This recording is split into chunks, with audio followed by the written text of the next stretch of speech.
રાજ્યમાં આગામી સમયમાં મહાનગરપાલિકાઓ તેમજ નગરપાલિકાઓની ચૂંટણી યોજાનાર છે, જે પહેલા રાજ્ય ચૂંટણી પંચ દ્વારા નવું સીમાંકન જાહેર કરાયું છે।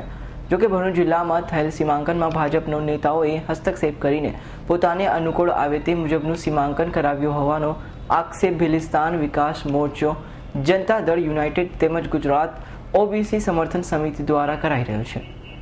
આજે ઝઘડિયાના વિધાનસભ્ય છોટુભાઈ વસાવા તેમજ ભરૂચ જિલ્લા પંચાયતના ઉપપ્રમુખ તેમજ જનતા દળ યુનાઇટેડના નેતા અનિલ ભગતની આગેવાની ભીલિસ્તાન વિકાસ મોરચો, જનતા દળ યુનાઇટેડ તેમજ ગુજરાત એસસીબી સમર્થન નિમિત્તે દ્વારા જિલ્લા કલેક્ટર ડોક્ટર વિક્રાંત પાંડેને આવેદન સુપ્રત કરવામાં આવ્યું હતું। રેલી સ્વરૂપે પહોંચેલા સમર્થકોને મોટી સ્વરૂપમાં ઉપસ્થિત રહી ભાજપના સીમાંકન અંગે થયેલા હસ્તક્ષેપનો વિરોધ દર્શાવ્યો હતો। ગુજરાત હાઈકોર્ટના પણ આ અંગે પિટિશન દાખલ કરવાના અંગે ગતિમાન કરવા જાણવા મળ્યું છે। સાનું વિરોધ પ્રદર્શન કે આપની માંગણી શું છે? અમે જે અત્યારે ગુજરાતની અંદર તાલુકા અને જિલ્લાની ચૂંટણીઓ આવી રહી છે, પણ એ ચૂંટણીઓ આવતા પહેલા ગુજરાત સરકારના વિકાસ કમિશનરને આ લોકોએ જે સીમાંકન જે જિલ્લા અને તાલુકામાં પાડ્યા છે એ બિલકુલ અભૌગોલિક રીતે પાડ્યા છે અને રીતસર ગરીબોની અવાજ દબાવવા માટે, ગરીબોને હરાવવા માટેનું આ લોકોએ ષડયંત્ર કર્યું છે।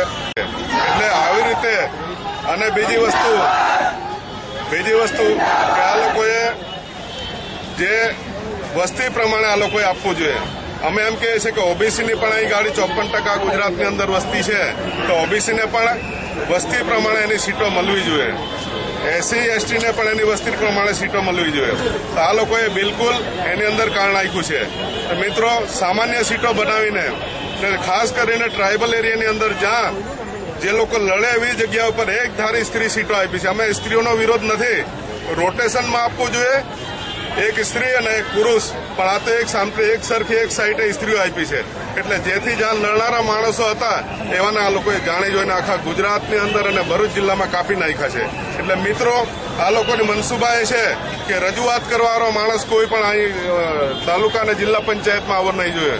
પરિણામે આ લોકોને શાસન કરતા ફાવે અને જે એમની મનસુબા છે આ ટ્રાઇબલમાં શાસન કરવાની, આ ભરૂચ જિલ્લા પર શાસન કરવાની, એ બિલકુલ આ લોકોને ભાજપની પ્રેરિત આ ટોટલ સીમાંકન થયું છે। જો આપની માંગણીને સંતોષાય તો શું કરશો?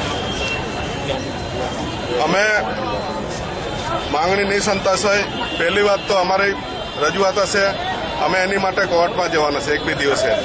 આ વિશે રિપોર્ટ S9 ન્યૂઝ ભરૂચ।